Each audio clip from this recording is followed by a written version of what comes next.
Congo Liziba TV, Congo Liziba TV. Pour plus d'actualité, abonnez-vous, abonnez-vous, abonnez-vous. C'est ça qui est Michel Moko Boyasengi Yagabi, pardon. Ce qui n'a pas ça qui passe, limbisanga na komba yesoyo. Ce qui n'a pas ça qui passe, limbisanga na komba yesoyo. Ma sœur Gabi, Gabrielle, qui est ma sœur, ma grande sœur, ma copine. Mutu oyo asalaki mabe fatu. Mutu oyo asengi pardon fatu. Asengi ndekone Gabriel. Asengi ndekone Gabriel pardon. Ya Gabi alobi non pardon ya fatu a ndimango te parce que zamba liboso te asenga pardon. Limbisanga, zo espace, zo place na kati ya motema no. Limbisanga, zo espace, zo place na kati ya motema no. Tu resteras ma soeur, moi je n'ai aucun problème. Na lobby karaké devant micro. Ça n'a jamais loko sans maloba na bango. Ya Gabi azana ba argument ya makasi o lelo nako convaincre ete. Oh lelo nako convaincre ete ayebi ba yebani mamaram na bango. Mais le ko laisser retomber nyon se quoi la kinga, j'accepte et j'assume. En tout cas, j'accepte et j'assume. Ndenge mona pardon, abo on dit ma pardon. Fata le beza mambe wuche pa mikolo. Nandenge banda ki source na ngonga na ebite mais loko esalenga ka pasi kozong selande kombongo. Kozong selande kombongo ndeza ki sina mabe. Te bino mo ba artiste to moni ke botiki matanga ya pa museli to moni mutu na ba page poster te. Bon siko bato yo wana oyo zolo ba wana bato batele mara pourquoi pas batele mina matanga papa museli pourquoi pas. To bato ba ya katina matanga pa museli. Te bo sala mabe papa museli. Banda kufi de joke papa museli. Oh, akufa journée. Oh ma chérie. Akufa jour akufa kinga na kendaki. Parce que ba artiste boya katina matanga pa. Boya kate comment? Vous avez mutu bo akufa ki l'autre là to ki mukinga ni boya botonda na matanga. Bino boya ka so moni ba artiste batoni bino boya. Oui, pour to ya to. Moselu azana famille te, azana bokendaki te. Azana venini. Aïe, asali maram echine. Le bien akufi na tout bien dédié à vie de là. Est-ce que boya ça ngoto fi là asala ki kamoko boya pas à 500 artistes comédien, tout vie de là ça ki kamoko boya. Bon Kambo vraiment ya neti ya liwa kopona nanga mona ngo mingi za pa mino ba journaliste ti ba musu ba koma ko vana na matanga arrivé ya mutu boy babwaki arrivé ya mutu boy babwaki na internet arrivé ya mutu boy babwaki mais non mona ngo te et papa muselo za mutu ya umeli na art. FBT SARL, Agence internationale de transfert d'argent et frais de colis. Awa nzamina na ebi tusiko shuba kolonzo ngo ikomi bwendeni awa ka place makiemba ba yibinga mbongo Nanda makama mbongo sala ngo awa na mona keza ka loki na yo twino sa nini o eza chance transfert ndina piemba onyeso de Nanda agence ya transfert na nzela. Nous sommes à Kinshasa sur avenue Victoire numéro A40 dans la commune de Kialamou, non loin de la maison communale. Retrouvez-nous aussi partout dans toute autre commune de la ville-province de Kinshasa. Bana okatanga pe ya bipai na bipai ya sika eye lelo neke tozala baboye agence na bino ya sur FBT et comme na adresse ya sur À Lubumbashi sur l'avenue Chef Katanga numéro 5 au centre-ville.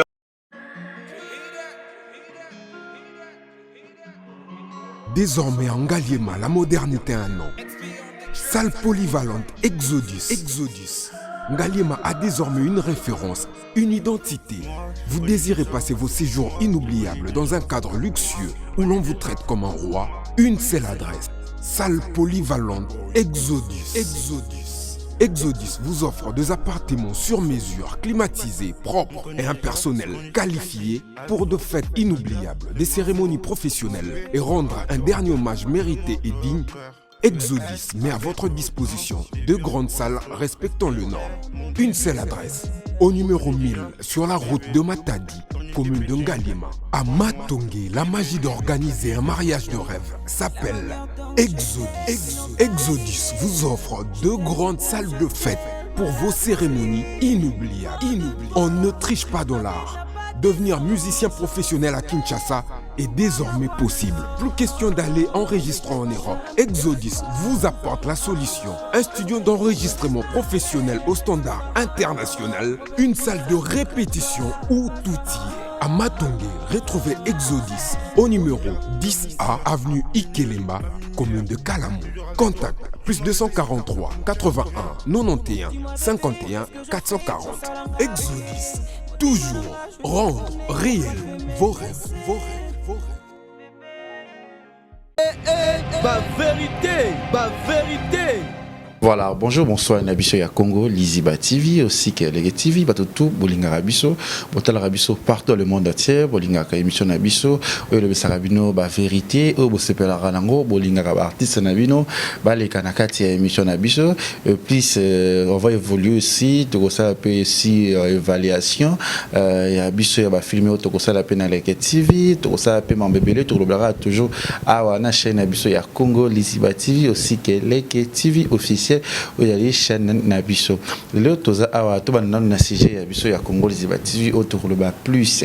à faire aux kanakati ya artiste au peut to moni ba servi ko bongwana ba servi ko banga et comme ko kende eke ezongi lokola balobaka. Merci na papa Paul Fiki pour FBT Misalande aussi qui a mon chéri que j'aime beaucoup, maman Nathalie Fiki pour na pesio mote bisiko zali, maman Aline Misha mote ma papa Misha na pesio ambote bisiko zali bo continuer toujours côté la chaîne Nabiso, pour côté toujours Kolinga Biso, des bons messages Kolinga Biso, tous en amont qu'il y a des artistes comédiens, ou il y a CP Sarabino, ou peut bosser Pelranaye, Botalaraye, partout dans le monde entier, tout ça sous Namakambu, il y a Matanga, Azape Moko, il y a ancienne, il y a groupe Chic Choc,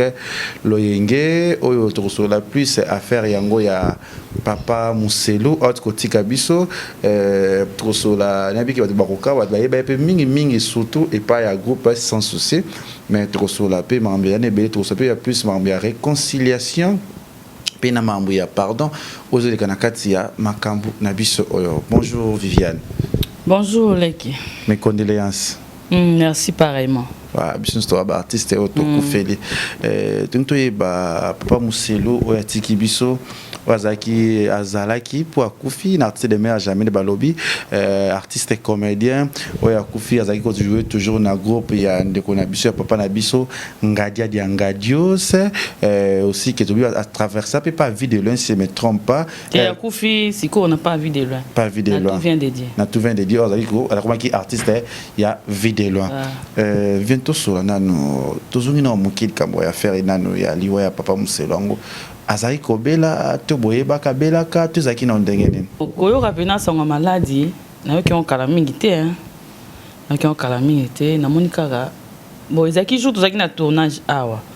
po so so sangai ndeko moko ayoki sango ke Papa Mousselou a beli bakitale na mama ye en tout cas etana ezaki bien on a ebinanga kaka po secret pende liwa amte bango ezanzambe voilà na ibika ke akobela na e comme tout nyonso tout abela rabika et après to yoka ke Papa Mousselou atiki biso OK la esalinga pacifier donnant na ibaki kala pour na parcours na ngai la banda vraiment na groupe Chic Choc Loyenge et pas iwapi na kutanaki na bato bayambaki ngai Papa Mousselou azaki parmi bato bayamba ngai dona banda otikanga te même na ndaku wana na lemba partout na banda ofutela so benga bia lokoma wapi so pese ka adresse au mon avis on a en tout cas Papa Mousselou en tout cas na yoka été sina ndenge akei que son homme repose en paix na yoka na ba problème te na yoka na ba conflit na ba tout te mutu azaka na mabe na mais Papa Mousselou azaki vraiment social pour nangai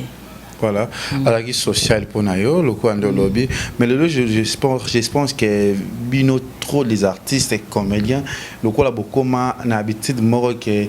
ceux qui montaient baninde rozala peut-être coller la rozana considération aux lumière moro tout ça azana mutaki azana bateau ba kelemeli makamnaye et ça la bon tout le monde yo yeba kiti ko Mousselou akufi mais il y a aussi des artistes belo ba kufaka ba tout kufi to azobela mazako tourner mais so mutu moi c'est s'imposer à télémika ka aé asali makam échelle le bien kufi na tout bien dédié à vie de loin est-ce que boka ça ngoto fi là asala ki kamoko boy pas à 500 artistes comédiens tout vie de là ça ki kamoko boy bon likambo vraiment ya neti ya liwa ko pona nga mona ngo mingi za pa ba journaliste pourquoi parce que botalaka mutu azana plaire te bablo bino ba journaliste boza ba pandi sango donc bino bato bokoki ko transmettre information na bato ke là na okota na internet na omona te na omona vraiment ba journaliste te ke omona kende ezalaka pena so liwa ya artiste moko boya yebani omona mutu nyonso omona bango ero so okei kuna omona musu 20 ti bamusu bakoma kovanda na matanga arrivé ya mutu boye babwaki arrivé ya mutu boye babwaki na internet arrivé ya mutu boye babwaki mais na omona ngo te et papa muselo aza mutu ya umeli na art ahumeli pena ahumeli makasi na théâtre asali pe ba théâtre belo asepelisi pe batu lobaki no mona YouTube ekoma nango ba coterie mutu mususu po abenga yo fatala nanu azali ndenge nini asalaki bolingi trop kilelo soki kala ezalaki te mais kilelo pe linga ezala te ah oui ozomona bolika kilelo kikala boboyi bo enterrango yango ozomona information penza ya artiste ya munene lokwa papa muselu ezo circuler te yango mona esalanga pasi leke tu yango tikanga na loba nanu boponaka na batu pona nini boponaka na bilongi pourquoi oya yebani na oya yebani te pourquoi ne likambo to lobana parce que beaucoup connaît biso pe trop ba artiste bomoni ke sugoza bino moko pe ba artiste ne boko tambola bien te boko za mamla bino sengele kendele kindele balobaka lelo biso to tambola kaka so to moni likambo ye oya to tala moto ni na pêche en plus ba to ba kufa to moni gesho a telemi ba ye to moni côté au Bellevue a telemi so likambo ye pour to moni côté ça dit que parce que biso to ye be sika information ezate be sika mambe bino mo ba artiste to moni ke qui matanga pa museli to moni mutu na ba page postete mon siko bato yo wana oyo zolo ba wana bato batele mara pourquoi pas batele mina matanga papa museli pourquoi pas président Oxygène est-ce que na NTP to mo monde groupe mo basali papa siège na biso Oxygène to mona ki na ba démarche na hôpital siège atika kité voilà azala ki wana cotisation qui zongi akenda to mona na ko peso pe image o ba remettre na famille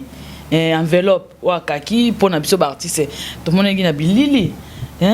si eza otika biso zo tambola mais siko ezaka ka yete esenga bino nde ba journaliste eza ba comédien te bino nde batu boko panza sango wana so ezalaki ke mutu bo atelemi parmi ba kombo tangi mutu bo atelemi na matanga nde bino nyonso boke wana bino nyonso bolinga boke wana intel azali mutu osima matanga ye mutu osala boye mais kasi s'occuper na ngote journaliste biso to koyeba ndete bi programme te journaliste nda panza sango okoyeba mais organisation osala mabe to to kekelo to moni to bato ba yaka tina matanga pa te bo osala mabe papa Muselu banda kufi de jour qui papa Muselu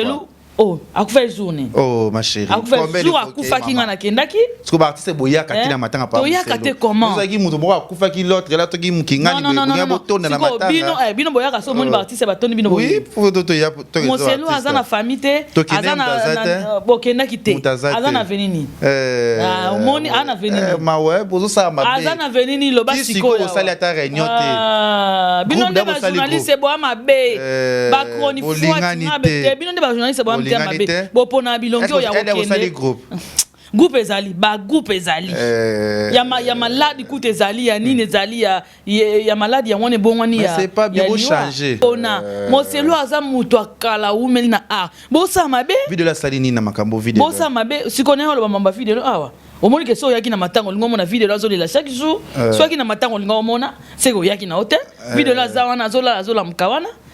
bon ancien président non gadia wana ngai kutu kokotsa no le mutu na makambo te ponga na Londres te kana na Kinshasa na za pe na groupe Chic Shock le na pe na pe ba onyosa na pe na groupe Chic Shock le ngete même neti mama matanga ezo kipete o mutu ba beba na mutu non président na biso mokireko ngadios faut Lucas sala quelque chose pour Muselu auta wana source Muselu c'est ngadia d'angadios Barti c'est nyonso to se belé Barti c'est nyonso ya groupe Chic Shock loenge na bao baza na poto na ba na Kinshasa nazo zela bo sala ta groupe mo boye to lela papa Muselu voilà to luka to sala ta ba organisation moko boye na take biso bana ngadia d'angadios po biso nyonso ba mami jokisa ba epela ba chocho ba kenda ba ladi ba kadogo ba po firenze ba janify toza tellement ebele to sangana ba msusu na kutu ba komona na bango te o groupe boyaki o batu basalaki organisation ko sala mana biso ba vide lonya so tout biso to sala organisation jusqu'à na omona ba kolo ba hotel matenga na osande c'est ça en tout cas bas to sangana En tout cas to sangana moselu atiki mona famille ezali wana to sangana to luka to sala quelque chose pour na vie na biso moselu azaki parmi biso azalaki vraiment parmi biso. Voilà, beau sangana tout le monde qui est là, ceux qui participent ba ko kufa e ko pona bilongi. Ceux qui mutazana succès, a kofi na plein succès. Et bino nde ba journaliste, bo sala ma. Ceux qui mutazana so na mutu ki ngali mais vidéo le tellement pas kofi na groupe na yo. Tellement benga batu pesa ba information s'organise toi yo so côté mo na ke batu ba ko poussana pas mu cela sala ba théâtre belé to ko pa banga dia c'est plus ça batu a so ko ka délaisser mutu qui peut so mutu te ba sundoli mutu ah pour nous ça na lobby comme nous nga beta libaku na comment éviter na problème c'est pas bien c'est pas kitoko c'est pas catholique mais c'est bien to c'est la kaka bako pesa biso message wana et que ça la bien to ça la les autres sur la affaire to moni to ta ko ça no ba monsieur Belé par bien matanga suzinde les kaka awa o makele les alaka sur ya Gabi ande ko na biso Fatou mais Fatou alobaka nanu te mais Gabi asalaka ba émission surtout pa na nga pa Vincent pa te belé ya Gabi alobaka sur makambo wana ayeba te soki asala Fatou ni na vie na ye ayeba te so fi wana na pe jonta ko ba émission na to ko sangisa ka et ça la bien le to moni Fatou asaki émission moko boya sengi ya Gabi pardon beza sœur na ye so ya mabe alimbisa ye ndalobaki kaka wana j'espère jonta ko laksa bisongo et après to moni Gabi asala émission aboyi na ye pardon wana abizamba liboso tazo senga ba pardon RKK senga pardon te éviter il y a des sites de commentaires vous commenter na c'est babizo musa senga pardon peut-être amonenga sala mutu mabe moko yanga ko pousse na pas senga mutu pardon to musa senga na beauté mambola musa senga raté pour soigner imagine tu éviter tant qu'artiste na makam oyo ya Gabi qui a deuxième pardon à sengaï je sais pas yo ba ko analyser un peu makam tout le banon li kambango vers les ketchou bon talabiso je crois baleka biso na mayele ah oui nga vivait na lekara na émission te pona CPS journaliste ah oui pona za na ser na nga moko na Canada ayebisanga lo moko Mami Nzola, la femme de la nation, voilà. Ayebisanga vivani be mission ninga suko tala ngote yo bomaka moto. Yo ka kuna pelisi, yo ka kuna tumbi, yo za kaka biso linga bato batumbaka.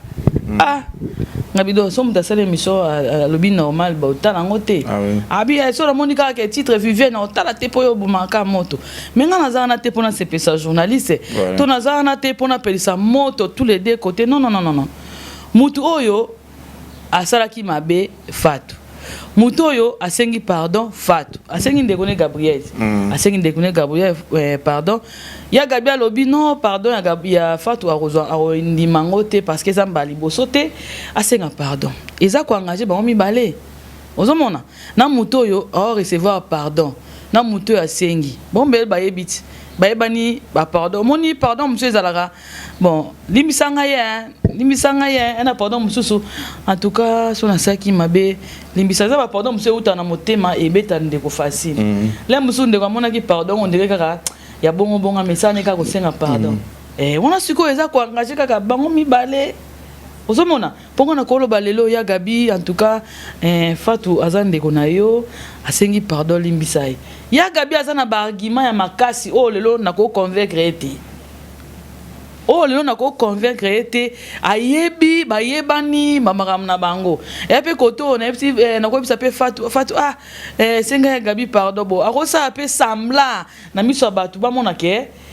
Fatou senga ki pardon ozomona on eza suko makamoko eza ko engager bango mibale pourquoi asengi pardon pourquoi ya Gabi aboyi pardon koto wana moyena kota pena magazi ezate na monelo na rolo ba wana te si bon yo monelo ko rolo ba wana te mais tant que actrice ya monena mboko abi plus makam oyo ye asala ki utaki paneliza ute pa mikolo mais na maloba ya Gabi ke te akosi muta créa ki ngai kolela wana bon siko nga wana na olobani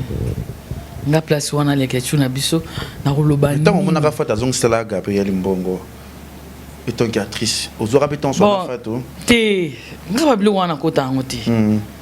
babilo wana tuka na kota ngote le kechu biso nya soto na monde théâtre wa mutakolo bakazangi problème na muto ati eza Vivian Avandia waza Sainte aza moyenge benité aza na ba problème na batu vous comprenez mais effet ozong sambongo ye fata lobike ezaka ndenge mona pardon abongo ndima pardon Fatou alobi eza makambo ewuti epai ya mikolo na ndenge ebandaki source nango nga nayebi te mais eloko esalengaka mpasi kozongisela ndeko mbongo kozongisela ndeko mbongo nde ezalaki nsina mabe neti so ezalaki mpe ke Viviane bazongisela mbongo na nga nayoka mpasi na contribue mpo na ndeko bazongisi yango ezalaki baboyi contribution na ngai eswaka esalaka vraiment mpasi en tant que artiste ya mboka en tant que artiste lokwa bandeko nyonso baza esalaki mpasi esalaki vraiment mpasi esalaki mpasi mais lelo tomoni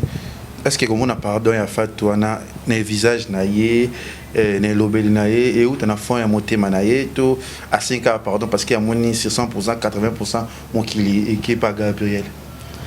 bona oyeba te nebi motema Fatou na kati te nebi motema Fatou te soki mpenza eza pardon eutaki mpenza na kati ya motema na ye Fatou soki pena asengaki yango omoni bapardon mosusu eyaka na mwa mawa oyoki pena mawa nasenga ndeko nanga pardon même nzambe oyamba pardon wana même ya Gabi lokola toza na biso bato akoki kogere yango ndenge akoki kogere mais nzambe au moins aoyoka pardon wana soki vima ezalaki na fond du cœur na ye alobi ke non nasali ndeko nanga mabe nase excuse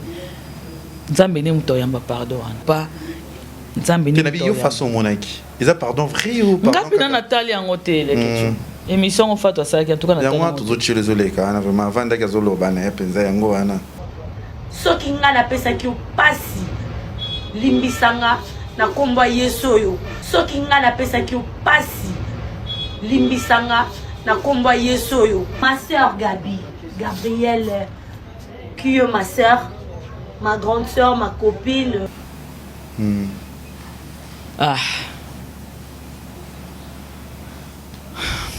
asengi pardon ti eza vrai te eza vrai asengi pardon asengi pardon po Fatou ndenge aza wana aza mpe ayibi oluba Fatou azala mpe monoko komona ye kosenga pardon seka asengi pardon euti na motema nakoboya ne mpe ti akoloba mpe akosenga ne pardon te akosala ne mpe émission te akosala mpe video te mais ntango asali video asengi pardon aza motu ya Gabi atala te asalanga bamabe ebele eza mbala liboso te alobaki ye akosala ne mpe te avani na ye mais ntango asali boye ya Gabi acomprendre omoni ye eloko mosusu leketu pardon ya Gabi alobi asengai bapardon trop le mosusu eleka na internet boye te siko bato oyo balekaka biso na mayele bakangi yango ti Gabi Fatou asengi Gabi pardon ya Gabi alobi eza mbala liboso te asalaki bamabe asenga pardon après pardon oyo totala lisusu ti soki eloko mosusu ekoleka susu wana nde place bato bakoconfirme ke ya Gabi alobaki ya solo nde place ya Gabi ozonga susu baémission nayebisaki bino nini bo affaire abiki azaka na vene moko bosoki ekoti yo ondimi nde ya Gabi alobaki aza na vene onayebi te so nasala ya nini est ce que vene yango mpe ezwa mpe toyoka mpe seremo na fati ezalaka kitama toyoka mpe seremo ezalaka somo te ngai ezalaki kitamata te toza kotourne so te na bafilme ebele ezalaka toyoka mabe ebele toyebi te ezalaki productrice to nini leketu no nga bamama na ngai na gera yango nga moko mama na ngai na gera yango nga moko na nga mpe nakoya na mama na ngai na internet te mpo moto apesanga solution aza te nayaka mpe na internet te mpo na nue yo moto mais c'était quoi eloko te tolobeta masolo ya Gabi na parce que ozala victime nde toyoka mpe kaka nde oyoka pa nani bato nde baloba na makambo ebelebele kaka yo na ye soki Viviane azala victime siko eyosani na émission mpo toyambi yo te fale nga mona ya na matière nga na matière te nga na moto apesa matière te nga yaka na matière te tosengaka bapardon te fo tosalaka nini na vie pour tambola be pour premier yakate siko il faut quoi ba artiste il faut ndeko alinga ndeko na ye na vrai amour ah oui pour ebele toza na milieu ya théâtre toza ba hypocrite oui tosala ba semblant tala amoni Viviane osa semblant mais na sima mo ko place okende en tout cas Viviane be mona nda lata kite iloni nango ya lata wana oui toi makasi kote wana osa semblant na ndeko ma copine so apeska mokongo bomi tolinga na vrai amour omoni biso ba comédien so tolongoli ka mtema mabe tozwi ndeko comme ndeko na yo botami na ye libumu moko mpo biso tomona na truc oleka na bafamille otala mpena semaine banda lundi ti dimanche omonani kaka na bata théâtre omona moto botourna ye na ye kuna boyesu tournage mosusu bokutani toleka même bafamille tobotamaka nango esengaka kaka linga ndeko na yo na motema na yo mobimba me bible ezoyebisa biso de jeunesse apocalypse nzambe aolakisa biso kaka bolingo bible elobela biso kaka mamba bolingo donc eloko eleki bolingo eza te d'apo makambo wana pende sila tolingana ndenga solo na vrai amour que ba promesse à la sauter ba promesse bon ba promesse kozala avant YouTube ya les tu ozanga na ba maman na ba problème si oyo mona ki internet ezo ngote ozomona soki ezali kende toza sikoyo soki ezali kende toza sikoyo awa mais olingo mona internet elinga epela moto tozaka na ba problème ntango internet ekoya nde ozomona makambo ezobima nsima nde ezoya na internet bakala baprome ezalaka nango me futi oyo basiko ndenge ogere bamakambo na biso ngai nakoza na problème na ye fifi ndenge aza wana malamu kuna luka ye toswana malamu kutu nalobele mabe kena ye nango na internet bomoni kutu nini aza boye natie na bavoice natie na boye elekaki boye ezongaki boye eya na intérêt nini tout le monde qui s'y met à liste aux salles. Les lots comme il y a besoin de salaire bon, c'est plus la salaire mabé. Les lots peut être choc quoi na. Comme on a dit le mot besoin selon bon, c'est ça la vraie humiliation. Vous savez que nous ça va pas bien au point pour d'ailleurs qui mort déjà ligne là qui au bout, et ça là qui vous le ce qui mabé qui tout les camboya qui tout tension na ba bloc on a qui va pas longo libre bien ba filmer oh ya qui on a. So les camboya qui vérité vraiment ça qui a solo. Il y a qui ça ndeni meringue ça ndeni na makambo penza. C'est quoi est-ce que pardonne les années fait tout éviter on comprend la question ce qui est là ndé bazon c'est la gabi bon tout stress là tu problème et musa ko problème te ache souci na mwana et beti siko tu ngato lo bani siko bato basaki mamba on dit banga ba yibati banga ba yibati prome yaki po nini po basala ki ndeko wana basala ki bu bamu ba porter kazaka wana to chapeau wana mais il faut beau changer pour commis de trop ba problème bon to ba pomme zoya le kampo pe yela ki Thérèse ya bongo parce que yo kanate ba yebwe pour muninge commis yo muto sala ki bo moni yango ba efe wana fata bien ayeba na bo ina li kambo ya to premier comme que fata la ta ki parce que comme les autres bima trop na ba makambe belé na ko condamner te na ko ba pardon bo rosenga ezala na motema ezala te ke pour mokile mona yo topo au laver image moko c'est pas bien un vrai ami un vrai collègue il faut alinga muninga il faut alinga collègue na notre ça on a ba complexe moko c'est pas bien moi j'aime ya Gabi dans sincérité na vérité na makamna zala nango j'aime aussi Fatou na sincérité na makamna mais tout ça la ba vrai na monde a nga merne bisa yo na témoigner moi parce que kaka na monde a oyo batu misuyo ozoro linga mais ka ba ko boma yo ka ba tozali ko pesa valeur na mamutu ba mi ko boma kaka les artistes parce que nga tu chaka journaliste était nga chaka nga pe comédien c'est na zongeli ko jouer na zongela penza sikoyo omoni ke motema beza fort ngapa na nga ezalaki centre d'accueil na sens que ça dit que mutu nyonso ya o se planer boza na mais tant moment mo likamoko ebimi mona bato balukila kiyo yo le bena ba comédien nyonso finga ebango tina finga comédien te lo zalaka maloba yo mo ke na comment éviter ba yambanga na ba émission tant yo lobi likamu ta comprendre ndenge tu sona bila likamu na ngai to na lobi ba comédien je pense pas que les camona pour n'anga peut-être bien les concerner mais le quoi yo za muté ma be oki ko torturer mutu pour et ça là ma be n'était absolument na kamwa les ba Marie Jeanne sera ba pi wala Marie Jeanne mutu nanga mais tant na yo ka ba audio na ye na kamwa et wana mutu nanga mais na kamwa na problème na été na éviter na ba munezo moi naza ya nazale qui naza surtout moi n'a pas artiste et comédien mais to linga na vrai amour to linga na sincérité et ça la très bien et toi la mutuna pour ça mutato yi okoki okokana angote c'est ça siko baksa nini tant que vous les artistes message peut beau à la souder il faut botambola nini nga la ko pesa ba artiste message ti voilà mutu nyonso comprendre nde ya zo comprendre mutu nyonso ki na ndenge ya moni oui neti Viviane pena aroki na ondenga zalaka te na kosama ndenge nyonso bato basalaka te mokolo na age na nga boye nga na mama ti. Ah oui. Bana na nga bazala bavandi baotala mama na bango na ba bêtise. To baotanga koma mama bango na ba bêtise. Ah oui. Et simba te. C'est ça. Congo Liziba TV, Congo Liziba TV. Pour plus d'actualités, abonnez-vous.